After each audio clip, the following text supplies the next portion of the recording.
నా పేరు శివ చౌహాన్, మంగ్లీ గారి బ్రదర్ని. గత 30 రోజులుగా ఏదైతే మా పైన ఆరోపణలు వస్తున్నాయో దాని గురించి మాట్లాడడానికి వచ్చిన ఈరోజు.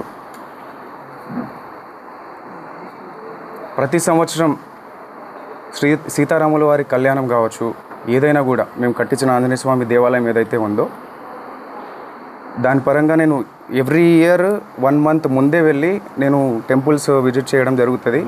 నా ఇన్స్టాగ్రామ్ చూసుకుంటే మీరు గత 10 సంవత్సరాలుగా నా ఇన్స్టాగ్రామ్ లిస్టు మొత్తం కూడా దేవాదాయ టెంపుల్స్కి వాటికి మాత్రమే వెళ్తూ ఉంటాను. నేను టెంపుల్స్కి ధనుష్కోటి, రామేశ్వరం అలాంటి టెంపుల్స్కి వెళ్తూ ఉండడం జరుగుతుంది. మీరు కావాల్సింటే చెక్ చేసుకోవచ్చు. అయితే ఈ ఏదైతే నా మీద ఆరోపణలు వస్తున్నాయో, మా అక్క మీద నా మీద ఆరోపణలు వస్తున్నాయో దాని గురించి చెప్పడానికి వచ్చిన.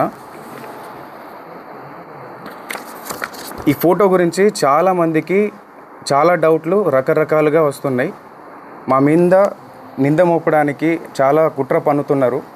అది ఎవరున్నారు దీని వెనకాల ఏంటి అనేది ఇంతవరకు మాకు కూడా అర్థం కాని పరిస్థితిలో ఉన్నాం మేము. ఇది కలిసింది ఒక ఎమ్మెల్యే ప్రోగ్రాంలో భాగంగా మమ్మల్ని ఇన్వైట్ చేసిన తర్వాత, ఆ ప్రోగ్రామ్ అటెండ్ అయిన తర్వాత ఎవరైతే మధు వచ్చిండో దానికి సంబంధించిన ఫోటో ఇది వచ్చి తీసుకెళ్ళడం జరిగింది. దీనికి ముందు మా సిస్టర్ ఎవరైతే మంగ్లీ గారు ఉన్నారో ఆమె పరిచయం ఎలా స్టార్ట్ అయిందో చెప్తా ఈరోజు. ఆమె ఏప్రిల్ ఎండింగ్లో ఒక తబలారస ఒక పబ్ ఉందో ఆ పబ్లో ప్రోగ్రామ్ చేస్తుండగా ఈ హేమాకాంత్ రెడ్డి సంబంధించిన వాళ్ళు ఎవరైతే మధు రామావత్ అండ్ మన అభిషేక్ అనే పర్సన్స్ ఇద్దరు వాళ్ళతో పాటు ఉన్న వాళ్ళిద్దరూ వచ్చి అక్కడిని అప్రోచ్ అవ్వడం జరిగింది. సో ఏదైతే తీజ్ ఫెస్టివల్ కోసం అని చెప్పేసి అప్రోచ్ అయ్యారు మాకు. నేను ఆ ప్రోగ్రామ్కి అటెండ్ అవ్వలేదు, మా అక్కకు మాత్రమే అప్రోచ్ అయ్యారు వీళ్ళు. సో తీజ్ ఫెస్టివల్ కోసం అని చెప్పేసి వాళ్ళు రావడంతో మా అక్కని అడగడంతో నా నంబర్ ఇవ్వడం జరిగింది ఆమె. మా బ్రదర్ ఏదైనా కూడా మా బ్రదరే హ్యాండిల్ చేస్తాడు, మా బ్రదరే దీని గురించి మొత్తం మాట్లాడతాడు, ప్రోగ్రామ్స్ గురించి మొత్తం మా బ్రదర్కి కాంటాక్ట్ అవ్వండి అన్న విషయంలో నా నంబర్ ఇవ్వడం జరిగింది. నెక్స్ట్ 1-2 డేస్ తర్వాత కాల్ చేసి, అన్న ఇది పరిస్థితి, అక్క దగ్గర నంబర్ తీసుకున్నామని చెప్పేసి వీళ్ళు నన్ను కాల్ చేసి ఇట్లా అడిగారు. తీజ్ ఫెస్టివల్ ఉందన్న, మంత్స్ ఉంది కదా, దానికి ఇంకా టైం ఉంది, ఆ టైం తర్వాత అప్పుడు చూద్దాంలేండి, కొన్ని ఇంపార్టెంట్ కాల్స్ వస్తుంటాయి, మీటింగ్స్ ఉంటాయి, సో వాటికి వెళ్ళాల్సి వస్తుందని చెప్పేసి నేను చెప్పడం జరిగింది. సో దాని తర్వాత ఈ ప్రోగ్రాం రావడంతో ఆ ఎమ్మెల్యే ప్రోగ్రాం అయిపోయిన తర్వాత, అన్న ఈ ఎమ్మెల్యే ప్రోగ్రాము మా ఈవెంట్ మా విలేజ్ పక్కనే ఉంటుంది, సో ఆ విలేజ్ పక్కనే మా విలేజ్ ఉంది కాబట్టి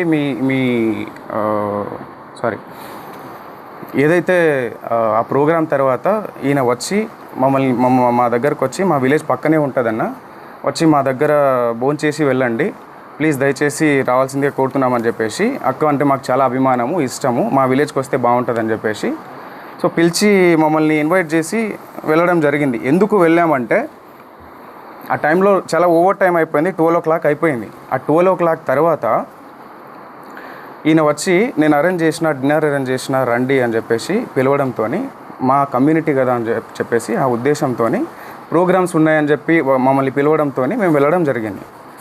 వెళ్తే అక్కడ, అక్క నీ ఫోటో నేను కన్స్ట్రక్షన్లో ఉంది ఇల్లు, ఆ ఫోటో నేను తీసుకుంటాక గుర్తుగా ఈ ఇంటి ఓపెనింగ్కి నేను పిలుస్తా మిమ్మల్ని, ఈ ఇంటి ఓపెనింగ్కి మేము పిలుస్తా, అప్పటికి నేను ఫ్రేమ్ కట్టించుకుంటా అక్క మా ఇంట్లో, నాకు గుర్తుగా ఉంటుంది అని చెప్పేసి మేము డిన్నర్ చేసిన తర్వాత కింద దిగిన ఫోటో ఇది. మా టీం ఏదైతే ఉందో ఆ టీంతో సహా ఒక 15 members వరకు వెళ్ళినాం మేము. ఓకే, సో దీని తర్వాత ఇది అక్కడిది ఫోటో. ఈ ఈవెంట్ ఏదైతే జరిగిందో, ఈ వెంచర్ ఓపెనింగ్, ఇది వెంచర్ మేము రియల్ ఎస్టేట్ వెంచర్ ఇది చేస్తామని చెప్పేసి చేసారు. దీని గురించి మాట్లాడాలి ఈరోజు.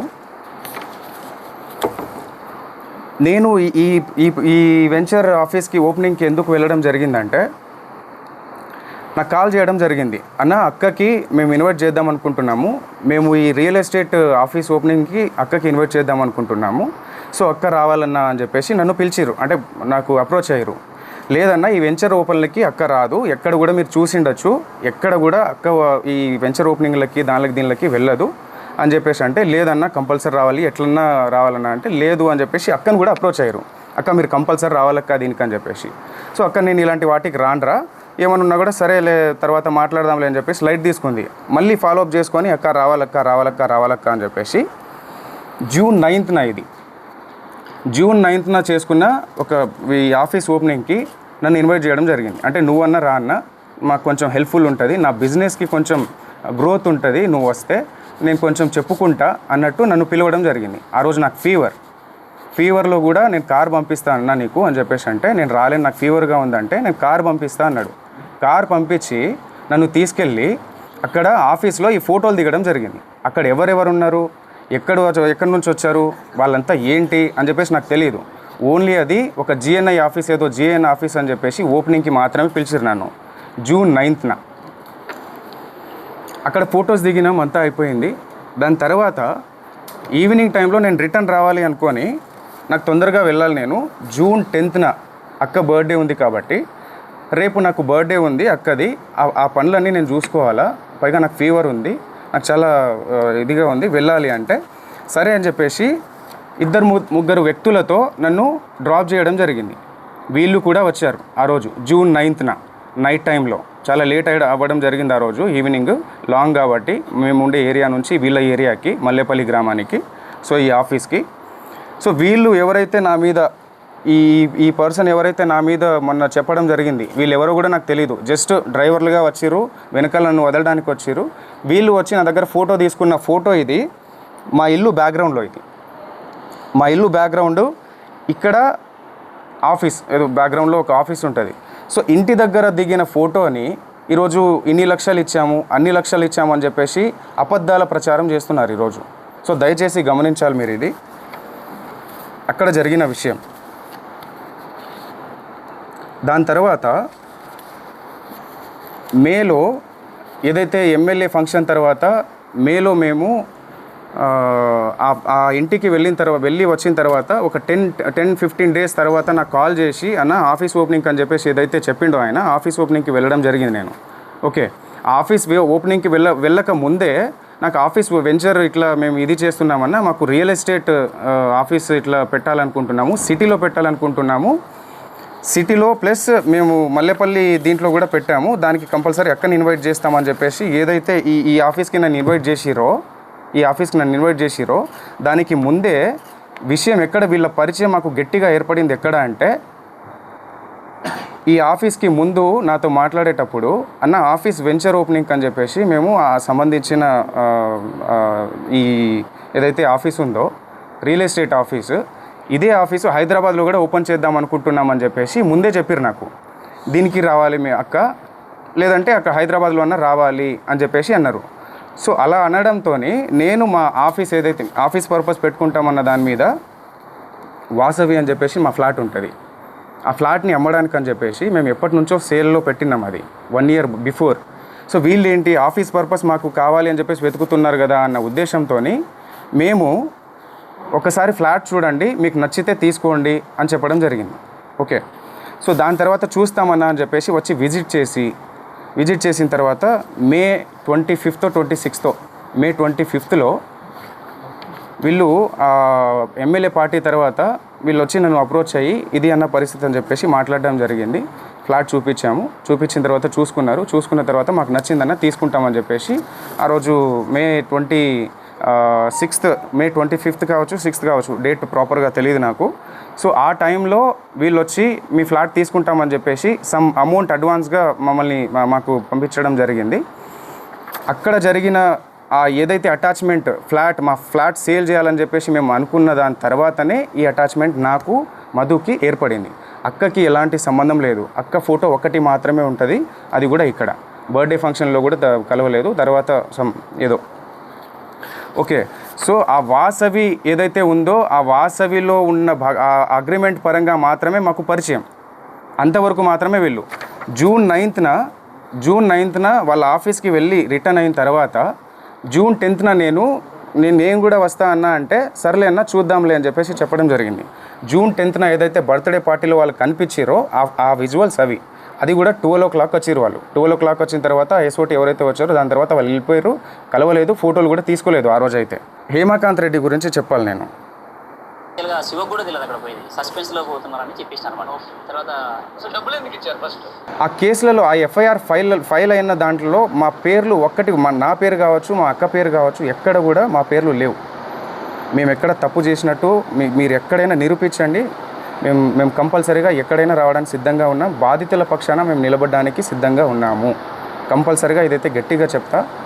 ఆ ఆంజనేయ స్వామి మీద ఒట్టేసి చెప్తున్నా, మా బంజారా కుల దైవమైనటువంటి సేవాలాల్ సాక్షిగా చెప్తున్నా, తుల్జా భవాని మా అమ్మవారు, తుల్జా భవాని అమ్మవారి పైన అమ్మవారి పైన ఒట్టేసి చెప్తున్నా, మాకు ఈ మైక్రో ఫైనాన్స్ స్కామ్కి ఎటువంటి సంబంధం లేదు. దయచేసి గమనించగలరని చెప్పేసి కోరుకుంటున్నా. అండ్ ఇంకో విషయం ఏంటంటే, బండి శివ అనే వ్యక్తి వేరు, శివా చౌహాన్ అనే వ్యక్తి వేరు. శివా చౌహాన్ నేను. ఈ బండి శివ అనే పేరుని తీసుకొచ్చి శివా చౌహాన్ అని చెప్పేసి మొత్తం ఈ ట్రోల్స్ ఎందుకు జరుగుతున్నాయో మాకు అర్థం కావట్లేదు.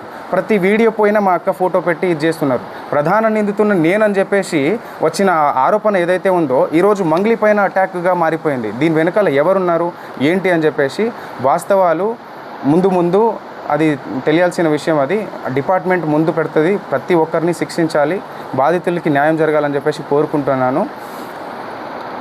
14 ఏళ్ళుగా ఒక్కొక్క మెట్టు ధర్మంగా, ఒక్కొక్క మెట్టు ప్రతి పాట ఒక శక్తిలాగా వచ్చే ఒక పాటని ఆమె ముందుకు తీసుకొస్తూ జనాల్ని అంత ఇదిగా తీసుకొస్తూ అంత ధర్మంగా ప్రతిదీ అంత ముందుకు తీసుకొస్తున్నప్పుడు అలాంటి ఒక్కొక్క మెట్టు పవిత్రంగా ఎక్కిన మెట్టుని బదనం చేయడానికి వీళ్ళు ప్రయత్నిస్తున్నారంటే ఎందుకు ఆరోగ్యంగా మాట్లాడదండి? నా ఏ తప్పు లేదు, నా తప్పు లేదని చెప్పేసి ఎందుకు చెప్పకుండా ఉంటుంది? ఆమె సైలెంట్గా ఎందుకు ఉండాలి? మీరు అడిగిన ఏదైతే అవి డబ్బులు ఏవైతే అడిగారో అని చెప్పేసి నాకు ఇట్లా అని చెప్పేసి ఎందుకు? మేము ఏదైనా లీగల్గా వెళ్తున్నాం. ఇంతవరకు రాకుండా ఉండడానికి కారణం కూడా అదే. ఈరోజు మమ్మల్ని బదనం చేయాలన్న ఆ ఉద్దేశంతోనే మీరు ఇంత కుట్ర పన్నుతున్నారే, మీ వెనకాల ఎవరున్నారు? అవన్నీ జరగాల్సిన రీతిలో జరుగుతుంది. ఇవన్నీ మొత్తం క్లీన్ చీట్ వచ్చిన తర్వాత డిపార్ట్మెంట్ పరంగా మేము ఎలా లీగల్గా ఎవరి మీద చర్యలు తీసుకోవాలనేది కూడా తప్పకుండా తీసుకుంటాం. దీంట్లో ఎవరిని వదిలేదైతే లేదు. సో ఇది. అండ్ మీరు ఏదైనా క్వశ్చన్ వేయాలనుకుంటే కూడా వేయచ్చు, తప్పకుండా నేను సమాధానం ఇస్తారు. ఇది ముందు సో వీళ్ళు మమ్మల్ని ఏప్రిల్లో ఒక పబ్లో అక్కని కలిసి నా నంబర్ తీసుకొని ఇట్లా ప్రోగ్రామ్ ఉంది అన్న, ఇట్లా రావాలి, అక్క రావాలి, ఇట్లా ఉంది, మా దగ్గర డబ్బులు చాలా ఉన్నాయి, సో మేము ఎంతైనా ఇస్తాము, అక్క మాత్రం కంపల్సరీ రావాలన్న ఉద్దేశంతో పిలిచారు.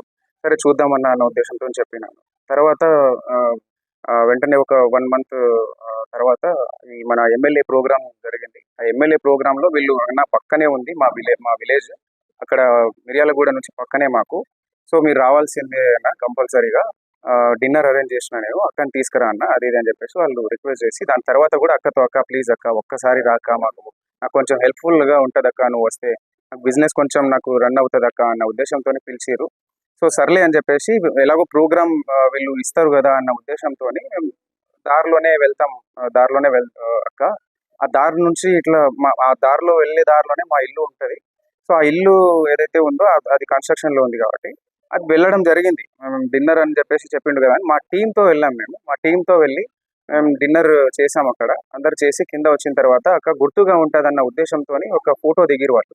తర్వాత మేము కలిసిండేది ఇట్లా ఆఫీస్ పర్పస్ అని చెప్పేసి, ఓపెనింగ్ చేసుకోవాలని చెప్పేసి, ఇక్కడ హైదరాబాద్లో కూడా ఒక ఆఫీస్ కావాలి మాకు అని చెప్పేసి చెప్పడంతో, సరే ఫ్లాట్ ఉంది మీరు చూడండి ఒకసారి, మీకు నచ్చితే తీసుకోండి అని చెప్పడం జరిగింది. నేను సో చూసిరు వాళ్ళు, చూసిన తర్వాత నచ్చిందని చెప్పేసి అగ్రిమెంట్ చేసుకున్నాము. అంతా ఓకే, అంతవరకు ట్రాన్స్ఫర్ చేసిరు.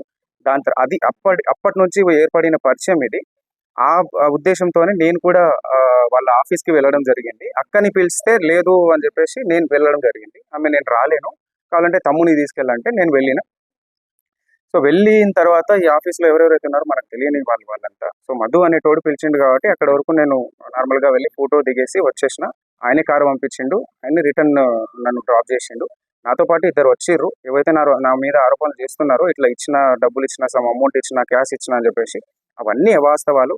ఏమైనా ఉంటే బయట పెట్టండి, తప్పకుండా నేను దానికి ఎక్స్ప్లెనేషన్ ఇస్తాను. డిపార్ట్మెంట్ ఉంది, చట్టాలు ఉన్నాయి, తప్పకుండా దానికి ఒక ప్రాసెస్ అనేది ఉంటుంది. ఆ ప్రాసెస్లో అనేది వెళ్దామని చెప్పేసి మేము లీగల్గా వెళ్ళాలని ఇంతవరకు ముందుకు రాలేదు. సో దయచేసి మీరు గమనించగలరని చెప్పేసి అనుకుంటున్నాను. దాని తర్వాత ఏదైతే ఫ్లాట్ సేల్కి అని చెప్పేసి వచ్చిన తర్వాత జస్ట్ 2-3 మంత్స్ మాత్రమే వీళ్ళు మన దగ్గర ఉండడం జరిగింది. ఆ 2-3 మంత్స్లో కావాల్సిన ఆ ప్రూఫ్స్ అన్నీ మన దగ్గర ఉన్నాయి. రెంట్ ఉంటా అని చెప్పేసి ఆ కీస్ ఏదైతే ఉందో రెంట్ ఉంటాం, కావాలంటే రెంట్ డబ్బులు ఇస్తానక్క, కొన్ని మీటింగ్స్ పర్పస్ అని చెప్పేసి మాకు ఉంటుంది, మీటింగ్స్ ఉన్నాయి. ఆ మీటింగ్స్కి కొంతమంది వస్తూ ఉంటారు. సో నాకు కీస్ కావాలని చెప్పేసి కీస్ తీసుకోవడం జరిగింది. రెంట్ కూడా ఆయన నాకు రెంట్ పే చేస్తాను అని చెప్పేసి కూడా చెప్పడం జరిగింది. దానికి సంబంధించి అన్ని మాకు ప్రూఫ్స్ ఉన్నాయి. సో తప్పకుండా మేము మా పైన వెరిఫికేషన్ వచ్చినప్పుడు మేము తప్పకుండా దాన్ని ఎక్స్ప్లెనేషన్ ఇచ్చుకుంటాము. సో ఇంకో విషయం ఏంటంటే వీళ్ళు ఎవరైతే ఉన్నారో హేమాకాంత్ రెడ్డి వాళ్ళు ఎవరైతే నా ప్రమేయం లేకుండా మా ఊరికి వచ్చి నన్ను తీసుకెళ్ళి అదంతా ఫ్యాక్టరీ కావచ్చు, ఆ టెంపుల్కి నేను వెళ్ళే టెంపుల్ దారిలో నేను వెళ్తున్నా కదా, ఎలాగో మేము తీసుకెళ్తామని చెప్పేసి ఫ్యాక్టరీ కోసం వచ్చి ఫ్యాక్టరీని చూపించి నేను టెంపుల్ చూసేసినాము. దాని తర్వాత మైనింగ్ ఏదైతే ఉందో ఆ బేతంచెర్లలో మైనింగ్ కూడా చూపించారు వీళ్ళు. సో దాంతో ఫోటో తీసుకున్నారు వాళ్ళు.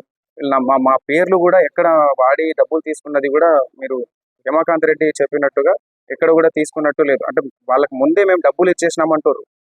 సో వాళ్ళ ముందే డబ్బులు ఇచ్చేసినామన్నప్పుడు మా పేర్లు చెప్పి ఎక్కడ వసూలు చేశారు? ఇవన్నీ అవాస్తవాలు. మా మీద ఏదో కుట్ర జరుగుతుంది, చాలా పెద్ద మొత్తంలో కుట్ర జరుగుతుంది. మా మొత్తం ఏదైతే ఉందో ఈ కుట్ర వెనకాల ఇది వాస్తవాలన్నీ బయట పెట్టాలని చెప్పేసి పోలీస్ శాఖ కోరుతున్నాను. అలాగే ఇది న్యాయం జరగాలి. మేము కూడా ఇందులో బాధితుల కంటే మేము కూడా ఒక బాధితులమే. వాళ్ళు డబ్బులు నష్టపోయారు, మేము పరువు నష్టపోయినాం. ఇది ఎప్పటి నుంచో ఒక 14 సంవత్సరాల నుంచి ఒక్కొక్క మెట్టు వచ్చి ఎంతో కష్టపడి తీసుకొచ్చిన పేరు ఇది. ఆ పేరుని బదనం చేయాలని చెప్పేసి ఈరోజు ఆరోగ్యంగా మాట్లాడుకుంటే తప్పు చేయనప్పుడు ధర్మంగా నీతి నిజాయితీగా ఉన్నప్పుడు ఎందుకు ఆరోగ్యంగా మాట్లాడదు? నా తప్పు ఏది లేదండి అని చెప్పినా కూడా ఆయన సుబ్బారావు అడ్వకేట్ అనే వ్యక్తి ఇలాగా ముందుకెళ్ళి మీడియాలో ప్రచారం చేయడం ఎంతవరకు కరెక్ట్? ఇది ఎంతవరకు కరెక్ట్? ఆమె బదనం చేస్తున్నప్పుడే కదా ఇదంతా ఆమె చెయ్యకండి, ఇదంతా తప్పు, ఇది కావాలంటే వెరిఫికేషన్ చేసుకోండి, మీరు పోలీస్ శాఖలు ఉన్నాయి, చట్టం ఉంది, మీరు అడ్వకేటే కదా, మీరు వెళ్ళి విచారించుకోండి, విచారించుకున్న తర్వాత మీరు మీడియాలోకి వెళ్ళండి అని చెప్పినా కూడా లేదు, అది నువ్వు ఫోటోలు ఉన్నాయి, మీ తమ్ముడు ఉన్నాడు ఇక్కడ అని చెప్పేసి చెప్పడం ఎంతవరకు కరెక్ట్? పోలీస్ శాఖ మొత్తం డిపార్ట్మెంట్ కావచ్చు, ఇంకోరు విచారణ చేయకముందే ఇన్ని ఆరోపణలు మా పైన కుట్ర పన్నినట్టు కాదా? ఇదంతా మా వెనకాల కుట్ర చేస్తున్నట్టు కాదా? మీకు అనిపించట్లేదు? ఒక్కసారి ఆలోచించాల్సిందిగా కోరుతున్నాం. అవన్నీ అవాస్తవాలు. ఏవైనా కూడా ముందు పెట్టమని చెప్పండి. కేవలం ఫోటోలు చూపించి ఒక సెలబ్రిటీ స్థాయిలో ఉన్న వాళ్ళు చాలా మందితో దిగుతారు, వందల మందితో దిగుతారు. ఆ ఫోటోలు తీసుకొచ్చి ఇవి చేయడం ఎంతవరకు కరెక్ట్? ఒక్క ఆధారం కూడా ఈ 100 ఎఫ్ఐఆర్లు అయిన దాంట్లో ఒక్క పేరు కూడా మా పేరు లేదు, ఒక్క కేసులో కూడా మా పేరు లేదు. ఈరోజు సుబ్బారావు అడ్వకేట్ అనే వ్యక్తి ఏ కేసు లేకుండా, ఏ ఆధారాలు లేకుండా కేవలం ఆరోగ్యంగా మాట్లాడింది, కేవలం నన్ను ఇబ్బంది పెట్టింది, నన్ను ఇట్లా మాట్లాడింది, ఆమె ఇలా మాట్లాడింది, ఆమె వ్యక్తిత్వం కరెక్ట్ కాదు అని చెప్పడానికి ఆయన ఎవరు? ఆయన ఏదైనా లీగల్గా వెళ్ళాలి, కానీ ఒక అడ్వకేట్ లీగల్గా వెళ్ళాలి, చట్టం ద్వారా వెళ్ళాలి. ఏదైనా కోర్టులు ఉన్నాయి, పోలీస్ శాఖలు ఉన్నాయి, వ్యవస్థలు ఉన్నాయి. ఎందుకు ఇవన్నీ ఈ ప్రాసెస్లో మీడియాలో ఇప్పటికీ స్టిల్ ఈ రోజు కూడా ఆయన వెళ్ళి మీడియాలో ప్రచారం చేయడం జరుగుతుంది. సో ఇవన్నీ మా మీద కుట్ర జరుగుతున్న ప్రాసెస్ అది. సో ఇది జనాలు గుర్తించాల్సిందిగా కోరుతున్నాము. దయచేసి మీడియా మిత్రులకు కూడా నేను చెప్పడం ఒకటే, అందరికీ మీరే వాస్తవాలు మీరే బయట పెట్టాలి. సో ఇది కంపల్సరీగా ఇది అయిపోయిన తర్వాత, క్లీన్ షీట్ వచ్చిన తర్వాత, మా తప్పు ఏది లేదు అని చెప్పేసి తెలిసిన తర్వాత దీని మీద తప్పకుండా యాక్షన్ తీసుకుంటాం. ఎవరెవరైతే మా పేరుని నష్టం కలిగించారో తప్పకుండా మేము దానిపైన చర్యలు తీసుకుంటాం.